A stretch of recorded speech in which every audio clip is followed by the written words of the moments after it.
Good morning student. हम पढ़ेंगे कक्षा 8वीं की हिंदी में हम रिविजन कर रहे हैं। आप लोग बुक निकाल लीजिए, हम लोग पढ़ेंगे। देखिए पढ़ेंगे हम पाठ 8 एक सांस आज़ादी की। एक सांस आज़ादी का मतलब है, आज़ादी का मतलब होता है स्वतंत्र होना। ठीक है, इसके कवि हैं श्री डॉक्टर जीवन यदुल। देखिए आप लोग ध्यान से सुनेंगे, मैं और कविता पढ़ रही हूँ।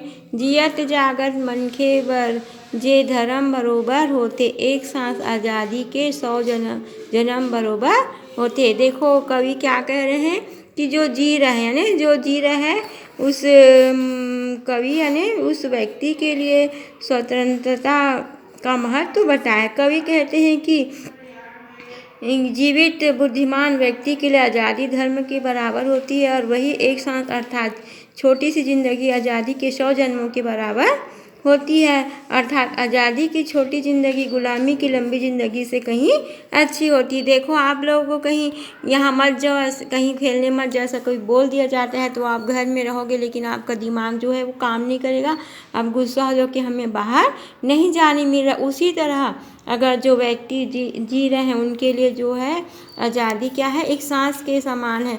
अगर वह आज़ादी की राह में चल रहा है, उसे वह स्वतंत्र है तो वह खुशी खुशी क्या करेगा, अपना जीवन जिएगा। और अगर उसी को बंधन में रख दिया जाएगा तो उसका जो मन है वह मायूस हो जाएगा और वह सोचेगा कि इससे अच्छा तो है मैं मर ही जाता, ऐसा उसके मन में आ जाता है। उसके बाद है आपका जेखर चेथी माँ जूड़ा कस माड़े रही गुलामी, जेन जोहारे बैरी मल्ला घोलन के लामा लामी, नाव ले जादा जग मा ओखर होथे गा बदनामी, ऐसन मन के जिंदगी बेशरम बरोबर होथे।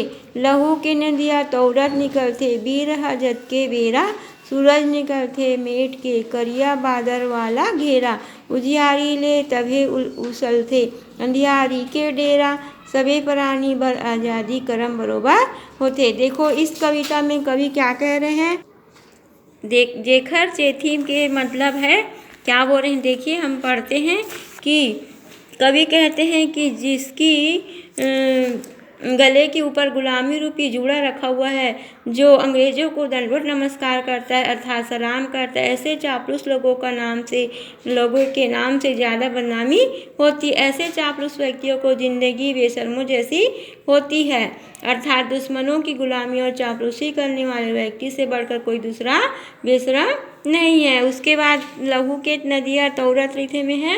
कवि कहते हैं कि देश का वीर सपूत जिस समय आज़ादी की लड़ाई लड़कर निकलता है अर्थात आता है, तब स्वतंत्रता का सूरज गुलामी के काले बादल को मिटाकर उदय होता है। सूरज के प्रकाश से तभी अंधेरे को साम्राज्य प्राप्त होता है। सभी व्यक्तियों के लिए आज़ादी कर्म के यानी स्वतंत्रता के बराबर होती है। अर्थात हमारा प्रथम कर्तव्य क्या है, आज़ादी है। उसके बाद दिया गया है जेला नहीं है आज़ादी के एको कनी चिन्हारी, पर के कोठा के बैला मन चढ़थे ओखर बारी, आज़ादी के बासी आगू बिरथा सोना थारी, सोन के पिंजरा में आज़ादी भरम बरोबर होते। माढ़े पानी है नहीं गवाए खलबल गाना, बिना नहर उपजाए न बांधा खेत में एको दाना, अपन गोड़ के बंधना छोड़ा ओला मिलाए ठिकाना, आज़ादी है सब विकास के मरम बरोबर होते। देखो इसमें क्या बताया गया है, कवि कहते हैं जिस व्यक्ति को आज़ादी का ज्ञान है उसका महत्व नहीं मालूम है, उसके घर में दूसरे व्यक्ति का शासन चलता है। आज़ादी की सूखी रोटी अर्थात गरीबों का भोजन, अमीरों के स्वादिष्ट भोजन, सोना थाली अर्थात सोने के बर्तन में रखा हुआ व्यंजन से कहीं ज़्यादा अच्छा होता है। सोने के पिंजरे में बंद पक्षी के समान गुलाम व्यक्ति होता है। सोने के पिंजरे में बंद पक्षी को अपनी आज़ादी का भ्रम होता है, न कि वह आज़ाद होता है। सेकेंड में कवि कहते हैं कि रूखा अर्थात ठहरा हुआ पानी कल कल का गाना गा नहीं सकता, जिस प्रकार बिना नहर अथवा बांध के पानी की सिंचाई के बिना खेत में एक भी दाने का उत्पादन नहीं हो सकता। अर्थात फसल के लिए नहर अथवा बांध बनाना आवश्यक है। जैसे व्यक्ति अपनी गुलामी रूपी बंधन को तोड़े बिना आज़ाद नहीं हो सकता, तब तक व्यक्ति स्वतंत्र नहीं होगा, तब तक वह कोई भी विकास कार्य अपनी मर्जी से नहीं कर सकता।